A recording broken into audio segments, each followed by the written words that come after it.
Speaking of frivolous women, speaking of the Biden administration and death, speaking of Joe Biden's lack of rationality, speaking of not having a purpose, speaking of projecting American power abroad, speaking of Democrats downplaying unpleasant things, speaking of attacks, speaking of damaging things, speaking of mothers, speaking of birth, speaking of sexual impropriety, speaking of shameful sex stuff, speaking of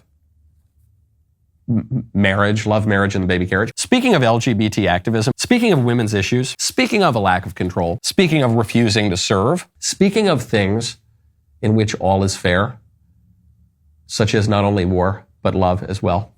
How's that for a segue? Speaking of women with "is" in their names, how's that? I think that might be my greatest transition ever.